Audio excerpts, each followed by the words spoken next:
नमस्कार, मैं हूं मनोज माना। शुरू करेंगे सुपरफास्ट खबरों का। इंडियन एयरफोर्स ने हवा के साथ साथ स्पेस में भी ताकत जुटानी शुरू कर दी है। एआईएफ आपको बता दें, इंडियन एयरफोर्स अब स्पेस के सिविल और मिलिट्री दोनों पहलुओं का उपयोग करने के लिए विचार कर रही है। इस रोल के लिए Indian air and space force नाम का प्रस्ताव डिफेंस मिनिस्ट्री में भेजा गया है। मिनिस्ट्री की ओर से मंजूरी मिलते ही एयरफोर्स का नया नाम और काम पब्लिक किया जाएगा। Delhi Meerut regional rapid transport system यानी आरआरटीएस प्रोजेक्ट को फंड न देने पर सुप्रीम कोर्ट ने दिल्ली सरकार से नाराजगी जताते हुए कहा कि सरकार एक हफ्ते के अंदर 415 करोड़ रुपए प्रोजेक्ट को दे, नहीं तो आम आदमी पार्टी सरकार के विज्ञापन बजट पर रोक लगाकर फंडिंग दे दी जाएगी। इस मामले पर अगली सुनवाई 28 नवंबर को होगी।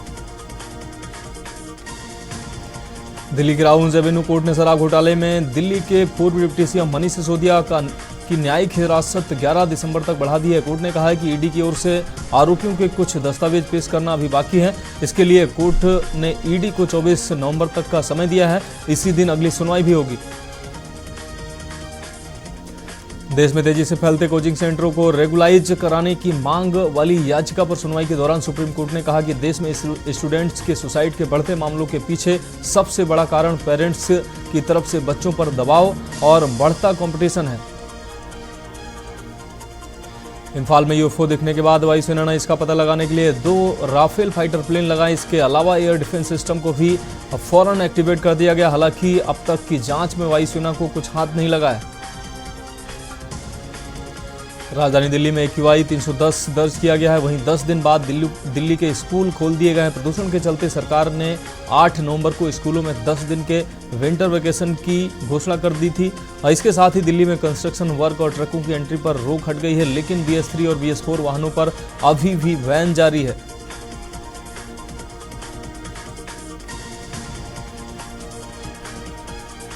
प्रवर्तन निदेशालय ने यमुनानगर, प्रताप नगर, बहादुरपुर और सपोलिया गांव में रिटायर्ड बिजली कर्मचारियों के घर रेड की है। यह रेड पेंशन फर्जीवाड़े से जुड़ी हुई है और वहीं कुछ दस्तावेज भी टीम ने अपने कब्जे में लिए हैं। बता दें कि तीनों कर्मचारी 2018 में बिजली निगम से रिटायर हुए हैं। नेशनल इन्वेस्टिगेशन एजेंसी NIA ने पंजाब और हरियाणा में 14 जगहों पर रेड की है। NIA की रेड आतंकवादी संगठन सिख फॉर जस्टिस से जुड़े होने के शक में की गई। आतंकी संगठन से जुड़े संदिग्ध लोगों के ठिकानों पर NIA की टीम लगातार रेड कर रही है। हरियाणा के करनाल में रोडवेज बस ने स्टूडेंट को टक्कर मारी है, जिससे वो घायल हो गया। इस हादसे के बाद गुस्साए स्टूडेंट ने ITI चौक पर हरियाणा रोडवेज की बस पर पथराव कर दिया है, जिससे बस बुरी तरह क्षतिग्रस्त हो गई। हरियाणा सरकार ने प्रदेश के बिजनेसमैन को बड़ी राहत दी है। मुख्यमंत्री व्यापारी सामूहिक निजी दुर्घटना योजना के तहत हजारों व्यापारी सोशल सिक्योरिटी के दायरे में आ गए हैं। योजना के तहत आकस्मिक मौत या स्थायी विकलांगता के मामले में व्यापारी को 5 लाख का मुआवजा प्रदान किया जाएगा।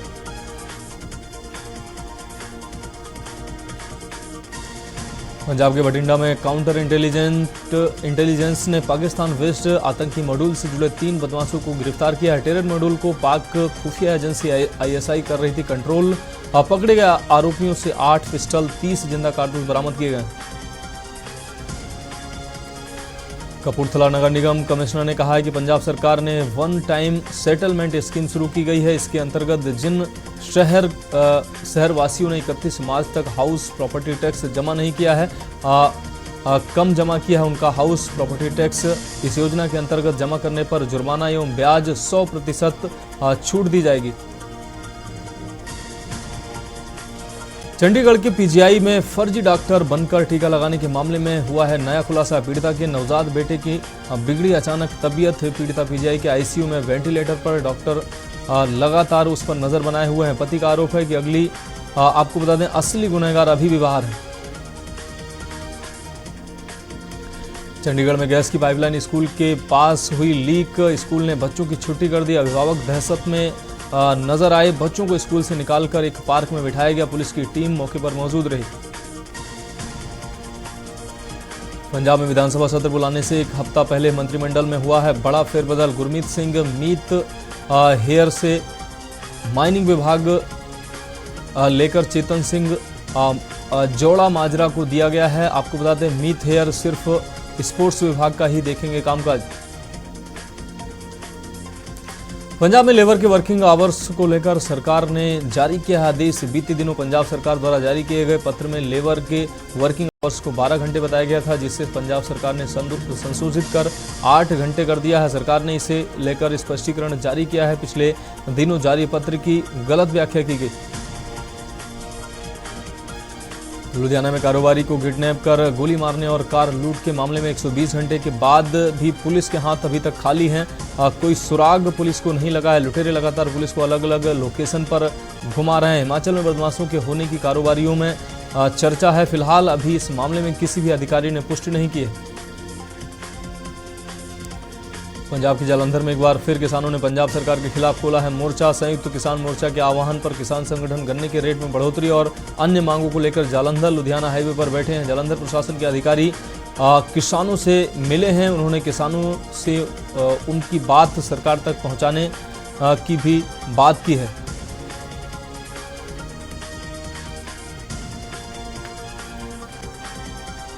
रायपुर में सट्टेबाजी में मनी लॉन्ड्रिंग और हवाला केस में जेल में बंद ड्राइवर की चिट्ठी सोशल मीडिया पर वायरल हुई है। जेल के भीतर से ईडी के डायरेक्टर को चिट्ठी लिखकर निष्पक्ष जांच की मांग की गई है। मांग करते हुए कहा कि उसे साजिश कर फंसाया गया है। छत्तीसगढ़ में झीरम घाटी नक्सली हमले की जांच करेगी पुलिस। मामले में सुप्रीम कोर्ट में हुई सुनवाई, जिसमें एनआईए की अपील को कोर्ट ने खारिज किया है। हमले में 30 से ज्यादा कांग्रेस नेता हुए थे शहीद। लंबे समय से प्रदेश सरकार पुलिस से इस मामले की जांच करवाने की कर रही थी मांग। मामले में कांग्रेस के पक्षकार वकील सुदीप्त श्रीवास्तव ने दी जानकारी। छत्तीसगढ़ में इस बार चुनाव में पुरुषों से ज्यादा महिलाओं ने डाले हैं वोट। भाजपा ने महिलाओं को 12,000 तो कांग्रेस ने 15,000 रुपए सालाना देने की बात कही। राजनीति पंडितों का कहना है कि इन घोषणाओं के चलते महिलाओं की बढ़ी है वोटिंग।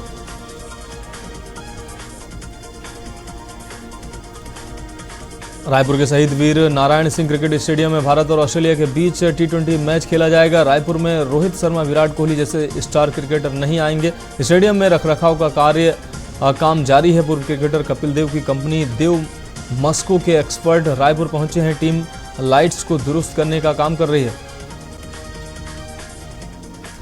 रायपुर में IAS अफसर की कार में हुआ है ब्लास्ट। ऑफिसर्स कॉलोनी स्थित बंगले के एक हिस्से में लगी आग, साथ ही एक अन्य कार और दोपहिया वाहन भी जलकर खाक हुआ है। मौके पर पहुंची फायर ब्रिगेड ने आग पर काबू पाया। घटना गंज थाना क्षेत्र इलाके की है।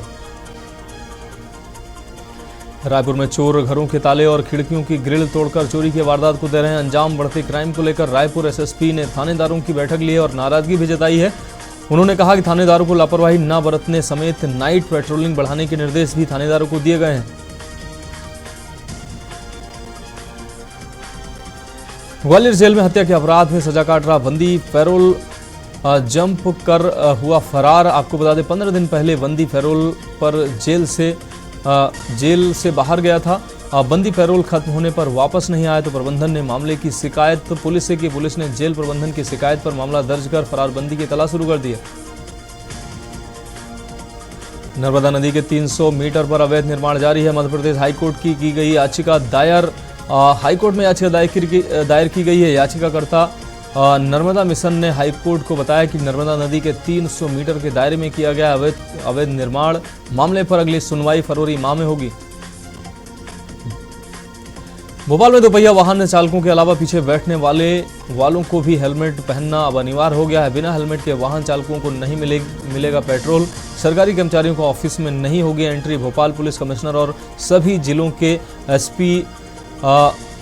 एसपी को बिना हेलमेट बाइक चलाने वालों के खिलाफ चलानी होगी कार्रवाई।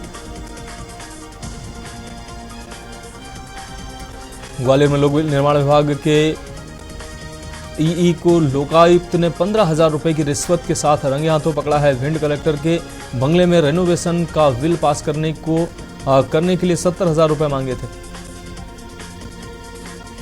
इंदौर में रोबोट चौराहे पर ठेला लगाने को लेकर दो पक्षों में मारपीट हुई है। पुलिस ने मामले में महिला की शिकायत पर केस दर्ज कर लिया है। विवाद के और वीडियो भी सोशल मीडिया पर वायरल हो रहा है। भोपाल की हवा लगातार हो रही है प्रदूषित। AQI लेवल 300 के पार पहुंचा है। कमिश्नर डॉक्टर पवन शर्मा ने जताई है चिंता। कलेक्टर निगम कमिश्नर के साथ मीटिंग की है और प्रदूषण को रोकने के लिए इंतजाम करने की बात कही गई है। प्रदूषण लगातार बढ़ रहा है। इंदौर में SUV कार मालिक से सोने की चेन और ब्रेसलेट 3 बदमाशों ने लूटा है। पुलिस आरोपी की तलाश में जुटी हुई है। मामले में क्लू नहीं मिलने पर चोरी के मामले में केस दर्ज हुआ है। इंदौर में तापमान में तेजी से गिरावट दर्ज किया गया। 24 घंटे में दिन और रात के तापमान में 1 डिग्री सेल्सियस की गिरावट आई है। दूसरी ओर 23 नवंबर से एक वेस्टर्न डिस्टर्बेंस एक्टिव हो रहा है। इसके असर से 25 व 26 नवंबर को हल्के बादल छाने के कहीं कहीं हल्की बारिश भी होने की संभावना है। तापमान 16 से 17 डिग्री के बीच रहेगा। इंदौर में आईआईटी परिसर में तेंदुआ घूमता दिखा है। तेंदुआ घूमते हुए सीसीटीवी फुटेज भी सामने आया है। टाउनशिप की सड़क पर तेंदुआ नजर आया है। सूचना मिलने पर वन विभाग का रेस्क्यू अमला जांच करने पहुंचा है। टाउनशिप के लोग दहशत में हैं।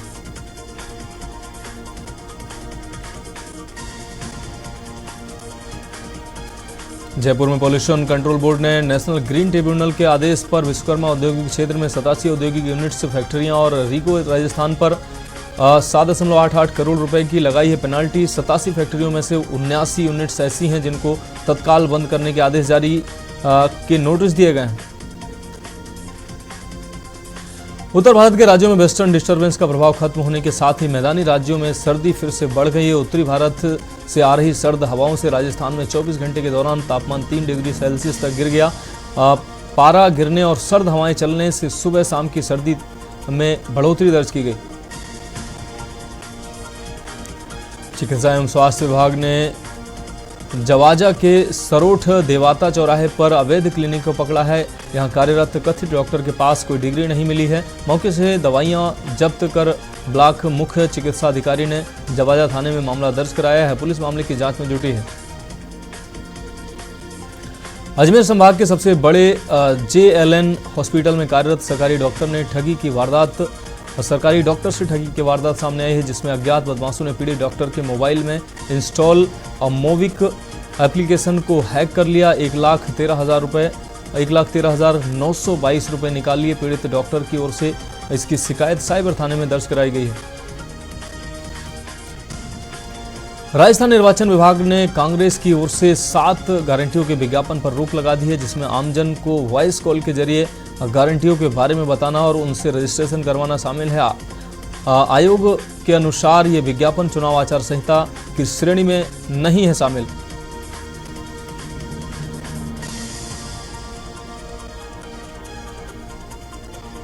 उत्तराखंड में राजकीय सेवा में कार्यरत कर्मचारियों के लिए अच्छी खबर है। अब 30 जून और 31 दिसंबर को रिटायर होने वाले कार्मिकों को भी वेतन वृद्धि का लाभ मिलेगा।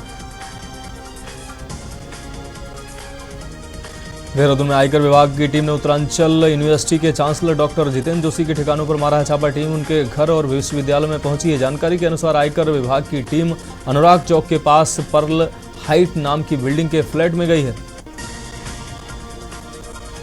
पंतनगर में पुष्कर सिंह धामी ने जनरल विपिन रावत भवन का लोकार्पण किया है।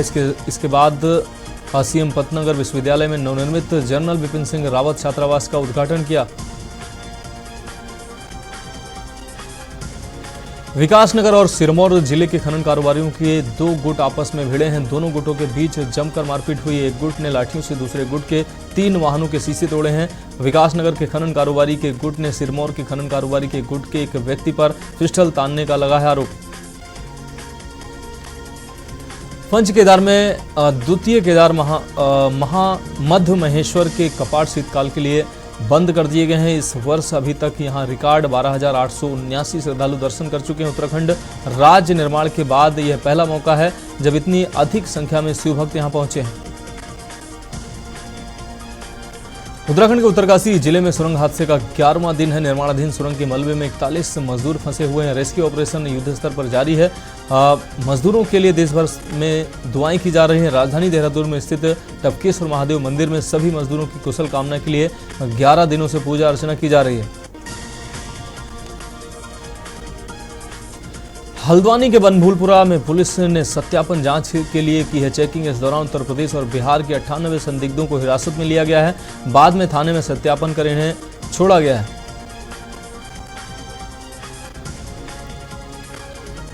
उत्तराखंड की सीमा में हिमाचल ने खनन का पट्टा किया जारी। यमुना नदी क्षेत्र में जारी किए गए पट्टे को दोनों राज्य अपना अपना बता रहे हैं। मामला अब जिला जज पांवटा साहिब सिरमौर की अदालत में पहुंचा है। मामले की अगली सुनवाई 12 फरवरी 2024 को होगी।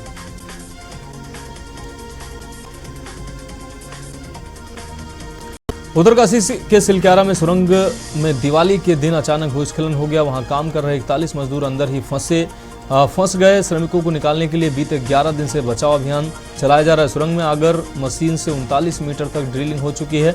कल 57 से 60 मीटिंग तक ड्रिलिंग आज हो रही है। अधिकारियों का कहना है कि सब ठीक रहा तो आज रात तक रेस्क्यू ऑपरेशन खत्म होने की उम्मीद है।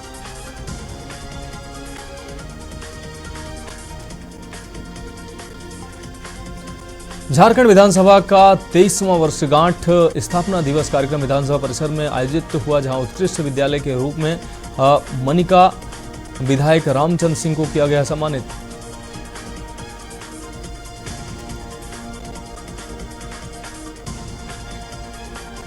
हिमाचल के कर्मचारियों और पेंशनरों को डीए की किस्त के लिए अभी करना पड़ेगा इंतजार। सचिवालय कर्मचारी संगठन के नवनिर्वाचित पदाधिकारियों के शपथ समारोह के दौरान मुख्यमंत्री सुखविंदर सुक्खू ने कहा कि 2 महीने के बाद डीए की किस्त दी जाएगी। हालांकि इससे पहले कर्मचारी नेताओं ने मंच से डीए का भुगतान करने की गुहार लगाई है। हिमाचल पुलिस महानिदेशक और कारोबारी निशांत शर्मा विवाद में हाईकोर्ट में सुनवाई हुई है। कोर्ट ने इस मामले में मीडिया ट्रायल नहीं करने और अदालत के ऑर्डर के हिसाब से तथ्य सामने रखने के आदेश दिए हैं। मामले की अगली सुनवाई 4 दिसंबर को होगी। जम्मू कश्मीर के राजौरी में आतंकियों के साथ मुठभेड़ में सेना के एक मेजर के शहीद होने की खबर सामने आई है। मुठभेड़ में 3 जवान भी घायल हुए हैं। हालांकि सेना की तरफ से इसकी आधिकारिक पुष्टि नहीं की गई है। 2 आतंकियों के छिपे होने की आशंका है।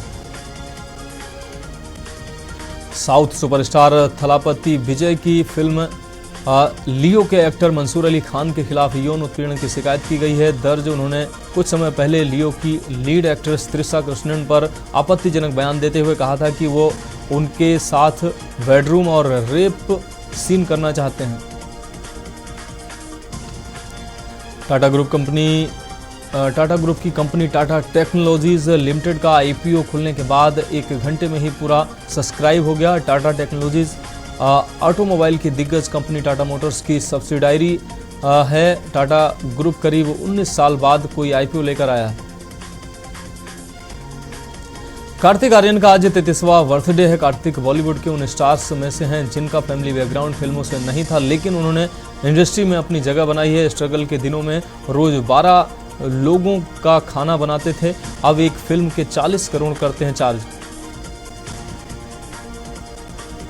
टीम इंडिया के star batter Virat Kohli ICC one day ranking में 3रे नंबर पर पहुंचे हैं। बुधवार को जारी हुई ताजा वनडे रैंकिंग के टॉप 4 में भारत के 3 बल्लेबाज शामिल हैं। शुभमन गिल पहले, विराट कोहली तीसरे और कप्तान रोहित शर्मा चौथे स्थान पर है। शाहरुख खान स्टारर फिल्म डंकी का पहला गाना लुटपुट गया हुआ रिलीज। गाने में शाहरुख भांगड़ा करते हुए नजर आ रहे हैं। उनके साथ एक्ट्रेस तापसी पन्नू भी देसी लुक में आई है नजर। गाने में ज्यादातर सीन पंजाब के दिखाए गए हैं।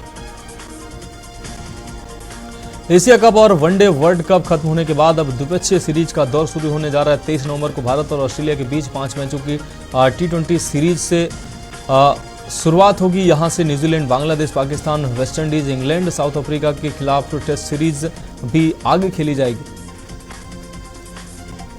चैट जीपीटी बनाने वाली कंपनी ओपन एआई के को फाउंडर सैम आल्टमैन और ग्रेग वॉकमैन कंपनी में करेंगे वापसी। सैम की सीईओ और ग्रेग की प्रेसिडेंट के तौर पर वापसी के लिए नया बोर्ड बनाया गया है। खालिस्तानी आतंकी निज्जर की हत्या पर शुरू हुए तनाव के बाद पहली बार G20 की वर्चुअल मीटिंग में पीएम मोदी और कनाडाई प्रधानमंत्री जस्टिन ट्रूडो होंगे आमने सामने। इससे पहले भारत ने फिर से कनाडाई नागरिकों के लिए वीजा सर्विस शुरू की थी।